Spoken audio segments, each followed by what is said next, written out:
حضور جب زمین پر واپس تشریف لائے آپ نے آ کر یہ بتایا کہ رات کے حصے میں اس قدرت والی ذات اللہ نے سبحان الذی اسری بعبدہ لیلا من المسجد الحرام الى المسجد الاقصى، رات کے ایک حصے میں اس اللہ نے، اس سبحان ذات نے، وہ قدرت والی ذات، وہ پاک ذات جس نے اپنے بندے کو رات کے ایک حصے میں مسجد حرام سے مسجد اقصیٰ کی سیر کرائی، الذی بارکنا حولہ، جس کے آس پاس رحمتیں اور برکتیں ہیں، لنریہ من آیاتنا، جہاں پر اپنے بندے کو نشانیاں دکھائی گئی۔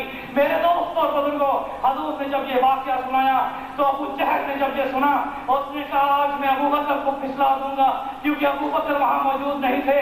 دوڑے دوڑے ابو بکر کے دروازے پر گیا، دستک دی، وہاں سے جب ابو بکر باہر نکلے اس نے پوچھا عمر بن ہشام سے، اس کا نام عمر بن ہشام تھا، ابو جہل کیسے آئے ہو؟ اس نے کہا ایک سوال کرنے آیا ہوں، بات پوچھنے آیا ہوں کہ کیا یہ عقل مانتی ہے ایک شخص رات کے حصے میں مسجد حرام مکہ سے اقصیٰ قدس میں جائے، واپس بھی آئے اور وقت میں کوئی تغیر بھی نہ ہو؟ حضرت ابو بکر نے جواب میں فرمایا یہ خبر کس کی طرف تیری منسوب ہے؟ کہا تیرے نبی نے یہ فرمایا۔ تو حضرت ابو بکر نے جواب میں فرمایا اگر یہ خبر تیری زبان سے ہے اور ہے منسوب میرے نبی کے بارے میں تو میرا ایمان ہے کہ جو آپ نے فرمایا ہے وہ سچ فرمایا ہے۔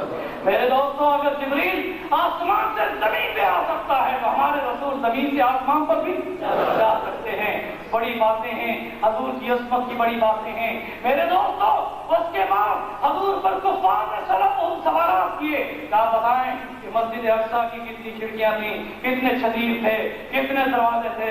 حضور اکرم صلی اللہ علیہ وسلم نے آنکھیں جب نیچے کی، اللہ نے جبریل کو بھیج دیا، فرمایا کہ اے نبی آنکھ اٹھا کے تو دیکھو، جو رب آپ کو مسجد حرام سے مسجد اقصیٰ لے جا سکتا ہے وہ مسجد اقصیٰ کو بھی آپ کے سامنے لا سکتا ہے۔ میرے دوستوں، مسجد اقصیٰ آپ کے سامنے لائی گئی، اس کے بعد وہ سوال کرتے جاتے تھے، حضور اس کا جواب دیتے جاتے تھے۔